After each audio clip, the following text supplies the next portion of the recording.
Taiwan is a country on a small island roughly 110 miles off the coast of China. It has a population of about 24 million people and a GDP of over $600 billion. Taiwan would be the 21st richest country in the world if it wasn't for the fact that China wants it. And when China wants something, China gets it. In order to understand why one of the biggest countries in the world wants a tiny island over 100 miles away, we must start over 90 years ago in 1927, at the beginning of the Chinese Civil War. The Republic of China, the government of China at the time, was fighting a civil war with the Chinese Communist Party, a rebellion formed and funded by the Soviet Union. And even though the United States tried to half-heartedly help the Republic of China by selling them guns, the Communists eventually won in 1949 and took control of mainland China. But not all of China. The tiny island of Taiwan was the only part of China that the Chinese Communist Party was never able to take over.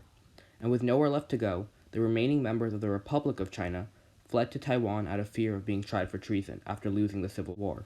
There, they wrote a constitution, started some elections, and talked about how they were the real China. So in other words, for a couple of decades, nothing happened. But of course, that didn't last.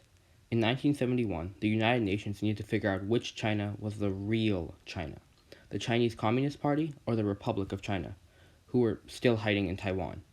And when it was finally put up for a vote, the UN decided that the Chinese Communist Party would become the real China and could govern everything they claimed, and the Republic of China was officially the Republic of just Taiwan.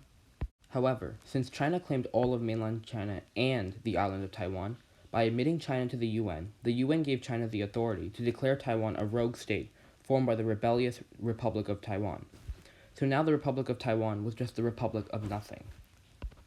But, as it turns out, simply declaring you own something doesn't mean you actually own it. Taiwan, you're mine. I claim you, your elections are illegitimate, your government is illegitimate, I am the real China. No, you can't just claim me. I'm an independent nation with a distinct geopolitical history. Yeah, I don't really care. I claim you because I'm the real China. Okay, fine.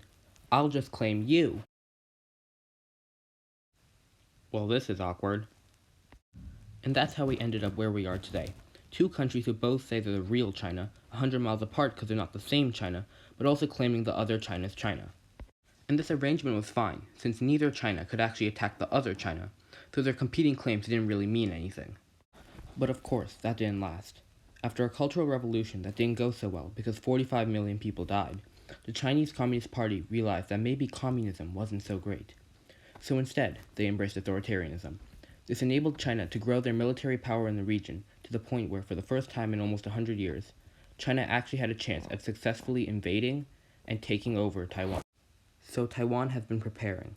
They've completely given up on reclaiming mainland China and have focused all their attention on protecting their island. Despite not being a UN-recognized country, Taiwan still has a democratically elected government that serves their citizens, who believe that they are Taiwanese, not Chinese.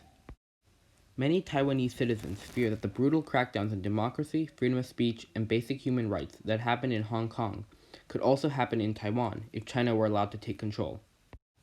So Taiwan has begun creating stronger alliances with South Korea and Japan, two countries very close by who also feel threatened by China's aggression.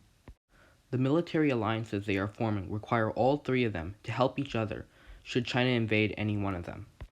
On top of that, Taiwan is a very close defense ally of the United States, and every year purchases more and more weapons in case they need to physically defend themselves from an invasion or political takeover.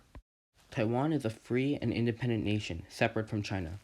They have their own democratic elections and constitution. They even have their own military to defend themselves with.